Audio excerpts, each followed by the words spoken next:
Un ciudadano estadounidense fue condenado a 210 años de prisión por haber abusado de niños en un orfanato que fundó en Haití.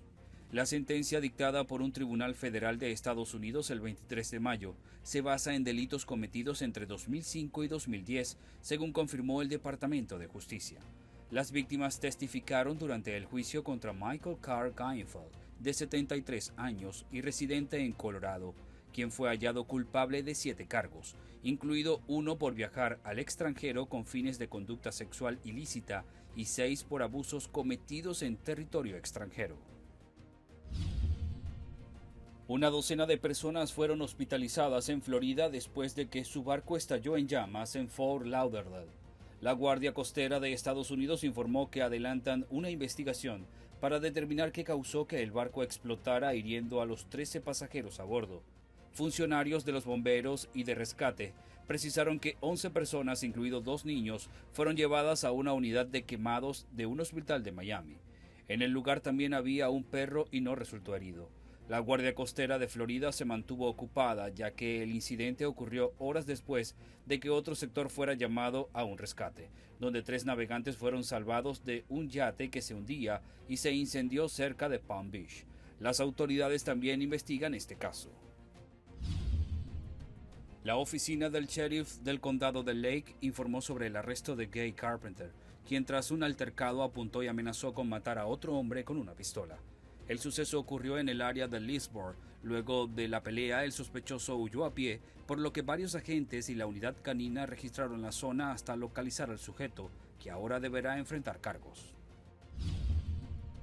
Una mujer murió y 3 niños resultaron heridos después de un accidente en la carretera interestatal 95 en dirección sur, según la patrulla de carreteras de Florida.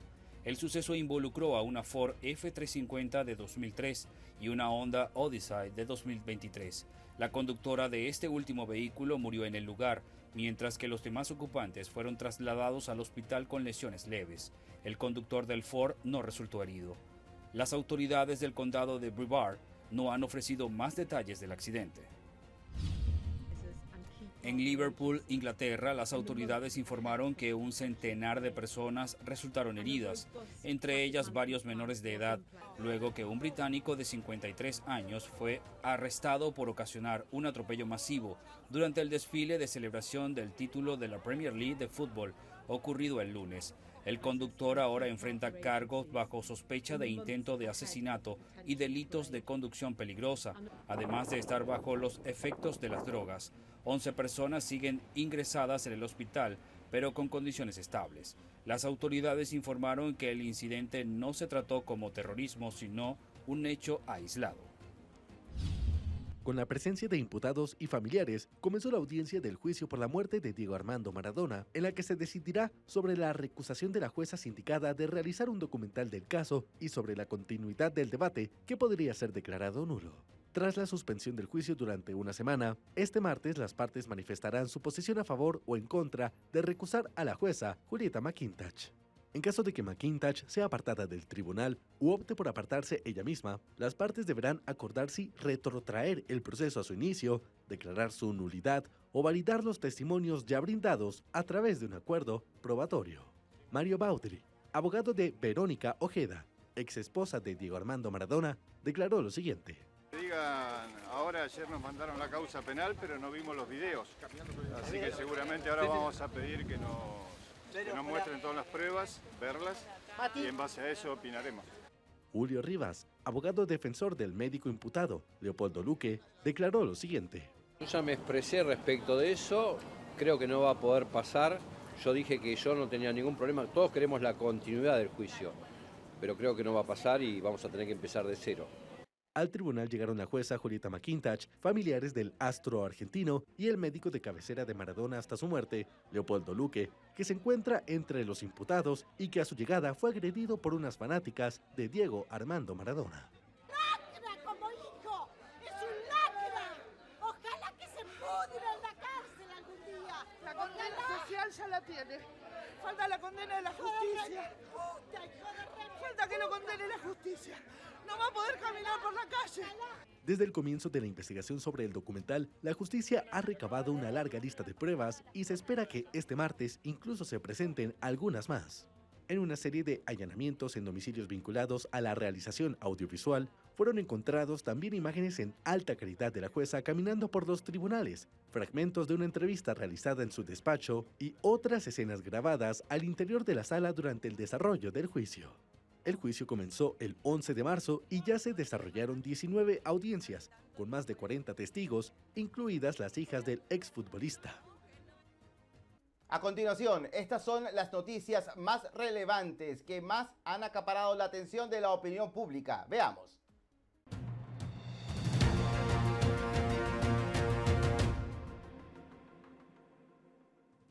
El gobierno de Estados Unidos, a través del Departamento de Estado, aclaró las dudas que existen sobre la renovación de licencia a la petrolera Chevron en Venezuela, la cual vence este martes 27 de mayo a las 11:59 p.m.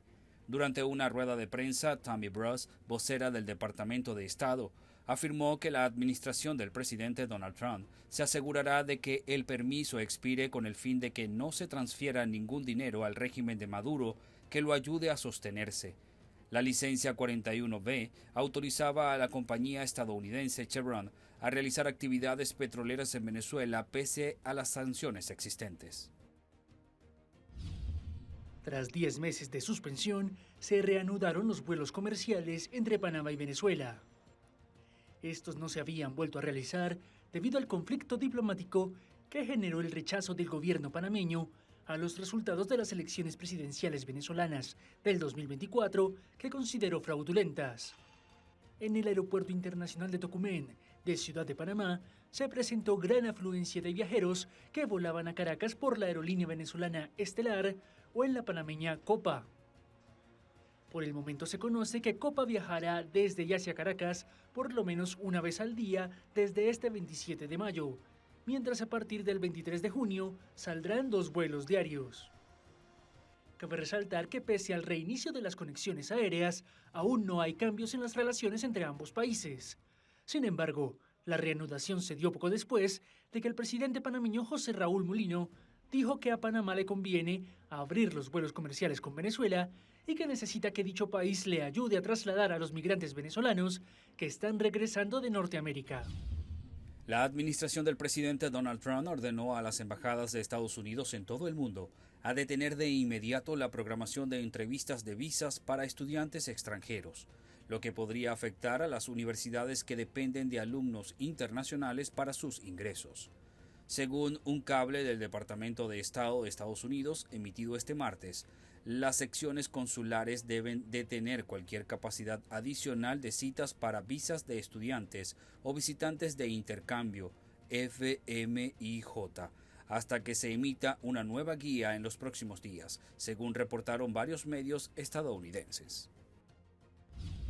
En Colombia, el gobierno anunció este martes que convocará a votaciones de consulta popular por decreto si el Senado no se pronuncia antes del 1 de junio sobre la primera iniciativa con la que el presidente Gustavo Petro busca reflotar su reforma laboral.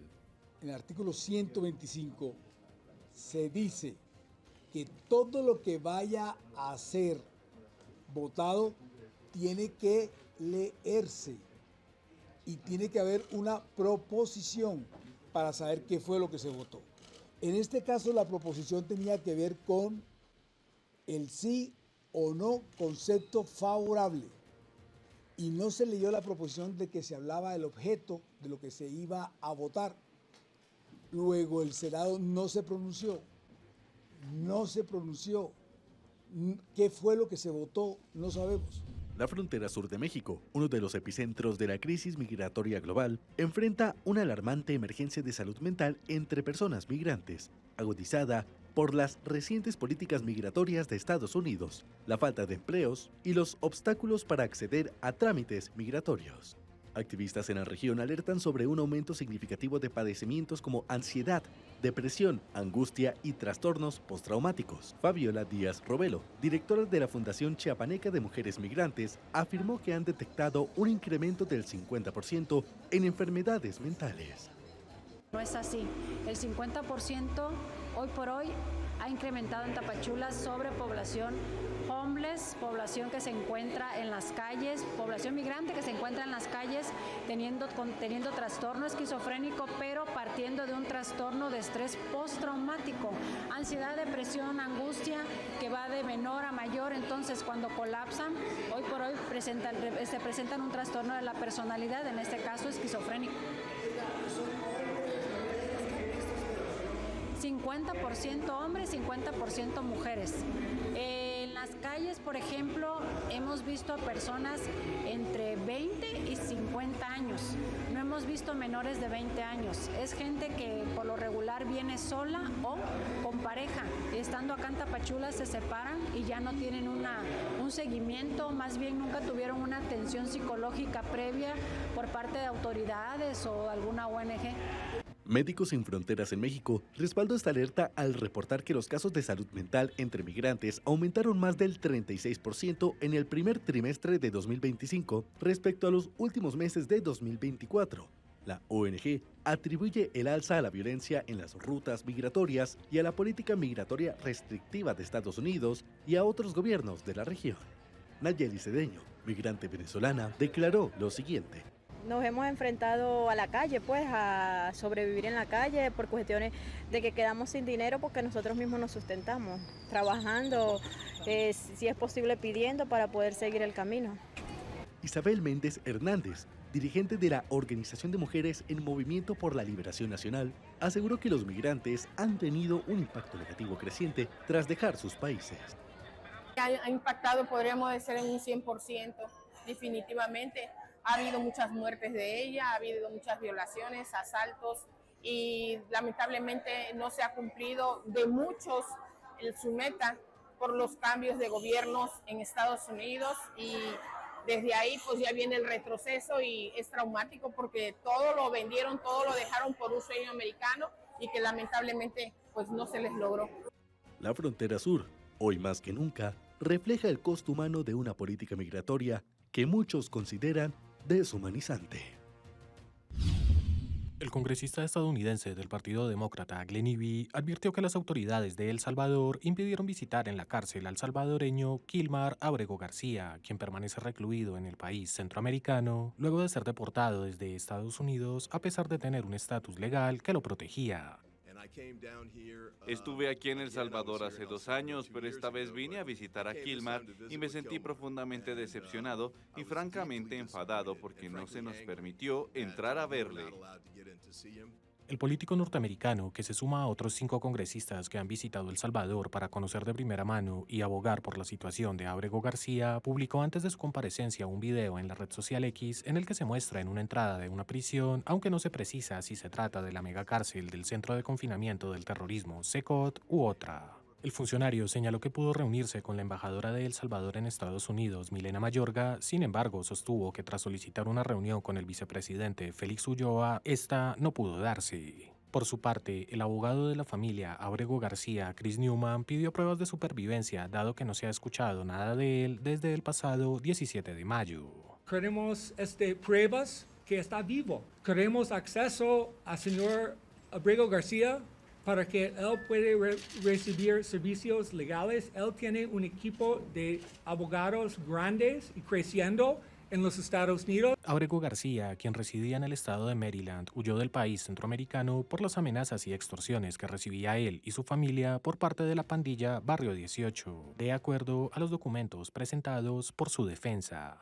El salvadoreño es uno de los 200 migrantes expulsados de Estados Unidos y enviados a una prisión de alta seguridad sin acceso a su familia y abogados, lo que muchos grupos de defensores de derechos humanos califican como desaparición forzada. La guerra comercial de Donald Trump reduce las previsiones de crecimiento de África. Así lo ha asegurado este martes el Banco Africano de Desarrollo, que espera que el Producto Interior Bruto del continente crezca un 3,9% en 2025, por encima del 3,3% registrado el pasado año. También se espera un aumento del 4% para 2026.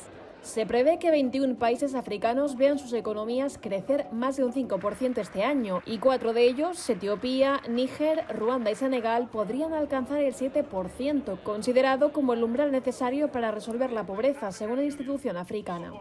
El organismo también destacó que las políticas macroeconómicas de estabilización que han sido implementadas en los países africanos han seguido dando resultados. Sin embargo, la inmensa mayoría de los 54 estados soberanos de África se han visto afectados por las tarifas de Trump, mientras la congelación de ayuda internacional ordenada en enero por el mandatario ha puesto en peligro millones de vidas en el continente, según el banco.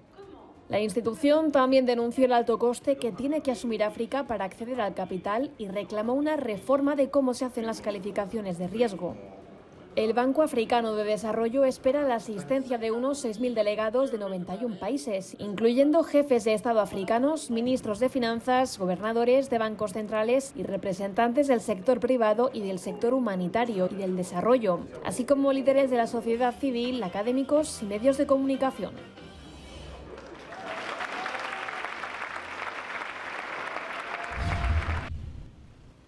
Irán enfrenta una creciente crisis energética. Desde abril, varias ciudades experimentan cortes de electricidad programados, por lo que el gobierno intenta mitigar la situación adelantando el horario laboral para ahorrar energía. Desde mayo, las oficinas públicas operan de 6 de la mañana a 1 de la tarde. A pesar de sus enormes reservas de petróleo y gas, el país sufre una escasez persistente de energía. Y es que el déficit diario ronda los 20.000 megavatios, y para detener el consumo se aplican apagones rotativos en urbes como Teherán, Shiraz, Esfahán, Mashhad y Tabriz. Estos cortes, de al menos 2 horas, afectan servicios esenciales. En muchos edificios el agua deja de subir por falta de electricidad. También fallan los semáforos, por lo que se agrava el tráfico. Negocios y fábricas han tenido que reducir su producción o incluso cerrar. Según la Cámara de Comercio, las pérdidas podrían superar los $1.500 millones este verano. Las autoridades, por su parte, culpan al alto consumo doméstico y promueven mantener el aire acondicionado a 25 grados. Sin embargo, algunos expertos apuntan a causas estructurales como redes obsoletas y sequías prolongadas. Mientras tanto, la población sigue enfrentando apagones en un país donde las soluciones aún se hacen esperar.